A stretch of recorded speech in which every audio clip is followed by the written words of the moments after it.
देखिए, आज हम लोग पढ़ेंगे सूर्य के बारे में। सूर्य कहिए या सूरज कहिए, और इसको इंग्लिश में क्या कहते हैं? सन कहते हैं।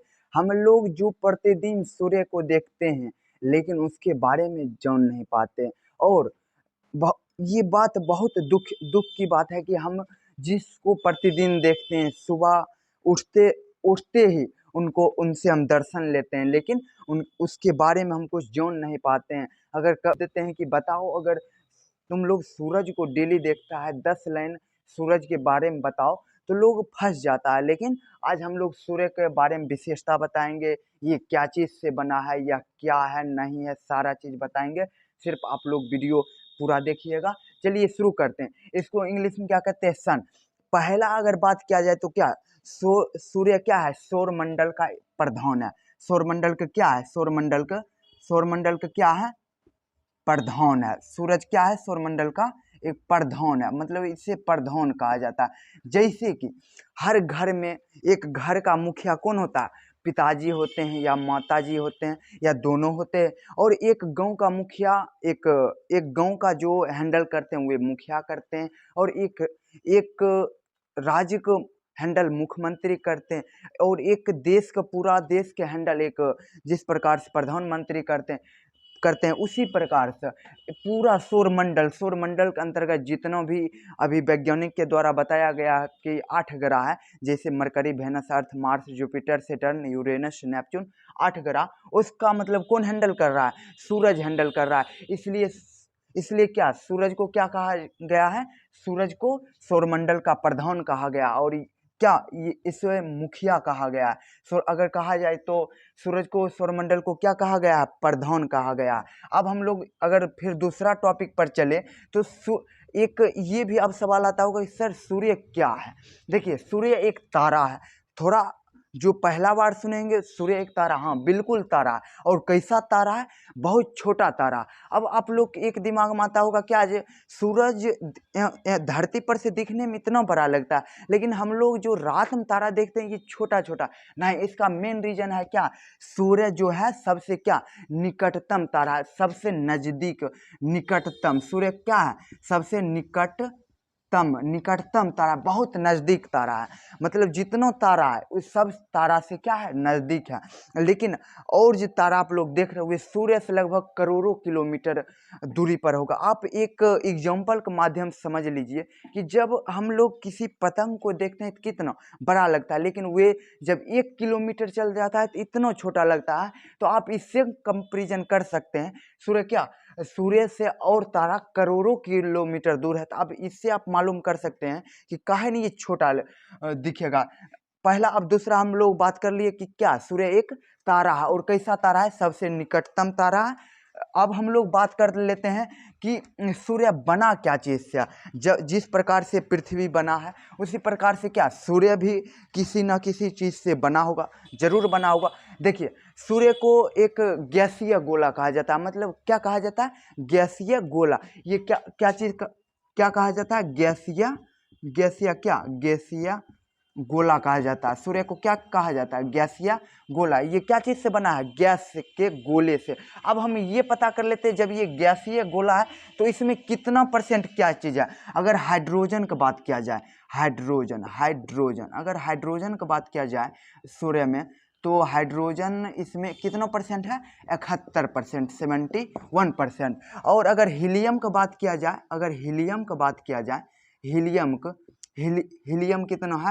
हीलियम कितना है? 26.5%। कितना परसेंट है? 26.5%। अगर अन्य गैस की बात किया जाए, अन्य गैस तो इसमें है 2.5%। जिस प्रकार से पृथ्वी पर है नाइट्रोजन है, ऑक्सीजन है, कार्बन डाइऑक्साइड है तथा अन्य गैस है। लेकिन पृथ्वी पर मिट्टी है, सारा चीज़ है। लेकिन सूर्य पर क्या है? मिट्टी नहीं है, बल्कि वो एक गैस से बना है। और कौन कौन गैस? मुख्य रूप से 2 गैस, जिसमें हाइड्रोजन कितना परसेंट है? 71%। और हीलियम कितना परसेंट है?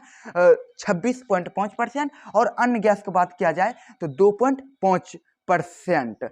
जब हम इसमें आप पता कर लीजिए, एक सूर्य क्या है? एक गैसीय गोला है। उसमें सारा बात बता दिए कि कितना कौन कितना परसेंट गैस है सारा। अब हम लोग बात कर लेते हैं क्या, सूर्य को मतलब ये जो सूर्य है इसका केंद्र का भाग, इसके केंद्रीय भाग को क्या कहा जाता है। देखिए इसका जो ये बीच वाला भाग है, केंद्र मतलब क्या, बीच। सूर्य के ये भले हम छोटा फिगर, लेकिन आप अपने दिमाग में सोचिए कि सूर्य एक बहुत बड़ा है, लेकिन ये जो बीच है, जैसे ये बीच है, सूर्य के केंद्रीय भाग को क्या कहा जाता है, केंद्रीय भाग को क्या कहा जाता है, करोड़। क्या कहा जाता है, करोड़।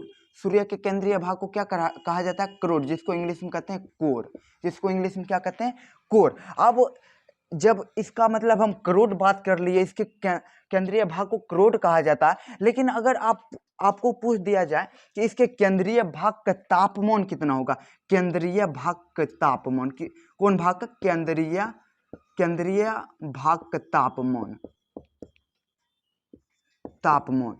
तापमान। अगर केंद्रीय भाग, जब आप केंद्रीय भाग का मतलब करोड़ कहा जाता है, तो ये भी आप जान लीजिए केंद्रीय भाग का तापमान कितना हो। देखिए इसका होता है 1.5 गुने 10⁻7 डिग्री सेल्सियस। कितना होता है, 1.5 गुने 10⁻7 डिग्री सेल्सियस। अगर आप, जब हम लोग जान लिए सूर्य के केंद्रीय भाग को क्या कहा जाता है, करोड़ कहा जाता है, तब हम अब ये भी जान लेते सूर्य के केंद्रीय भाग का तापमान कितना हो जाएगा, 1.5 गुने 10⁻7 डिग्री सेल्सियस। अब इसको हम लोग ये भी जान लिए कि सूर्य के केंद्र का तापमान होता है 1.5 गुने 10⁻7 डिग्री सेल्सियस। अब हम ये जान लेते हैं कि ये केंद्र का जान लिए, तो अब सतह, ये जो बगल है इसको हम लोग क्या कहते हैं, इसका सतह का तापमान कितना हो जाएगा, सतह का तापमान कितना हो जाएगा, ये सबको मालूम होगा 6000 डिग्री सेल्सियस। इसके सतह का तापमान कितना होगा, 6000 डिग्री सेल्सियस। पहला हम क्या जाने थे, सूर्य के केंद्र भाग को क्या कहा जाता है, करोड़ या कोर। उसका मतलब केंद्र का तापमान कितना होता है, 1.5 गुने 10⁻7 डिग्री सेल्सियस। और उसके सतह का तापमान, सतह मतलब ये किनारे वाला भाग का तापमान कितना, 6000 डिग्री सेल्सियस। इतना तक आप लोग समझ गए होंगे। फिर अब हम लोग क्या आगे चलते हैं। जब हम ये जान लिए कि सतह का तापमान 6000 डिग्री सेल्सियस होता है, तब अब हम ये जान लेते हैं कि सूर्य ग्रहण के समय को क्या कहा जाता है, सूर्य ग्रहण के, गलत हुई। अब हम लोग ये जान लेते हैं कि सूर्य ग्रहण के समय सूर्य के जो भाग दिखाई देता है उसे क्या कहते हैं, सूर्य ग्रहण के समय, सूर्य ग्रहण के समय, किस समय, ग्रहण के समय जो भाग दिखाई देता है उसे क्या कहते हैं, सूर्य किरीट कहते हैं। उसे क्या कहते हैं, सूर्य किरीट। उसे क्या कहते हैं, सूर्य किरीट। अगर इंग्लिश में कहा जाए तो उसे क्या कहते हैं, कोरोना, उसे क्या कहते हैं, कोरोना कहते हैं। क्या सूर्य ग्रहण के समय जो सूर्य का भाग जो दिखाई देता है ना थोड़ा बहुत, उसे हम लोग क्या कहते हैं, कोरोना कहते हैं। आप लोग यहाँ तक समझ। अब हम लोग आगे बढ़ते हैं। जब हम जान लिए सूर्य ग्रहण के समय जो सूर्य का भाग दिखाई देता है उसे क्या कहते हैं, सूर्य किरीट, या उसको कहा जाए इंग्लिश में तो कोरोना कहते हैं। अब हम ये जान लेते हैं कि कितना टाइम लगता है सूर्य की प्रकाश को पृथ्वी तक आने में कितना टाइम लगता है। अब ये एग्जैक्ट हम जान लेते हैं। देखिए सूर्य का प्रकाश जो है, सूर्य प्रकाश वो पृथ्वी तक आने में कितना लगता है, 8 मिनट, कितना मिनट, 8 मिनट 16.6 सेकेंड, 16.6 सेकेंड कितना लगता है, 16.6 सेकेंड कितना। अब हम ये जान लेते हैं कि सूर्य की प्रकाश पृथ्वी तक आने में कितना टाइम लगता है। सूर्य का प्रकाश, सूर्य का किरण कितना टाइम लगता है, देखिए कितना, 8 मिनट, 8 कितना देर, 8 मिनट 16.6 सेकेंड। अगर आपसे कोई पूछ दे कि बताओ कि सूर्य के प्रकाश को पृथ्वी तक आने में कितना टाइम लगता है, तो आप तुरंत बता दीजिएगा कि 8 मिनट 16.6 सेकेंड। अब हम ये जान लेते हैं कि सूर्य का व्यास कितना है। सूर्य जैसे कि पृथ्वी का व्यास है, अब जैसे कि ये बोट का व्यास कितना, यहाँ से लेकर यहाँ तक मानते हैं तो 1 मीटर है, उसी तरह सूर्य जितना बड़ा है अगर हम उसको मान लेते हैं, जैसे ये सूर्य है ये, अब यहाँ से लेकर यहाँ तक सूर्य की दूरी कितना है। अब हम लोग ये जान लेते हैं सूर्य का व्यास, क्या चीज, सूर्य का व्यास, सूर्य के व्यास, क्या चीज़, सूर्य का व्यास। जैसे कि सूर्य का व्यास जिस प्रकार से हम बताएं कि बोर्ड का व्यास यहाँ से यहाँ 1 मीटर, उसी तरह पृथ्वी का व्यास कितना, उसी तरह सूर्य का भाग यहाँ से यहाँ तक कितना, उसका व्यास कितना हो जाएगा 13 लाख कितना 13,92,000 कितना 92,000 कितना 92,000। अगर कोई पूछ दे कि बताओ कि सूर्य का व्यास कितना होता है तो आप लोग क्या बताइएगा 13,92,000। अब ये जब 13,92,000 है, क्या चीज़ का व्यास है, सूर्य का व्यास, मतलब यहाँ से यहाँ तक भाग दूरी है। अब हम लोग ये जब समझ लिए तो अब हम लोग ये समझ लेते हैं कि कितना पृथ्वी ये सूर्य में समा सकता है। जैसे कि कितना पृथ्वी सूर्य खा सकता है, मतलब समझ आ रहे हैं। जैसे कि जब इसका व्यास 13,92,000 किलोमीटर है, मीटर नहीं किलोमीटर, तो ये पृथ्वी के लगभग 13 लाख पृथ्वी को 13 लाख पृथ्वी 13 लाख पृथ्वी के बराबर है एक सूर्य। कितना लाख पृथ्वी का, अगर हम लोग 13 लाख पृथ्वी की एक साथ करें, जिस पृथ्वी पर हम लोग रहते हैं, अगर उस पृथ्वी को 13 लाख पृथ्वी को एक साथ करेंगे तब एक क्या बनेगा, सूर्य बनेगा। इसलिए कहा गया है कि 13 लाख पृथ्वी के बराबर है कितना, सूर्य। आप सोच सकते हैं कि सूर्य कितना बड़ा है।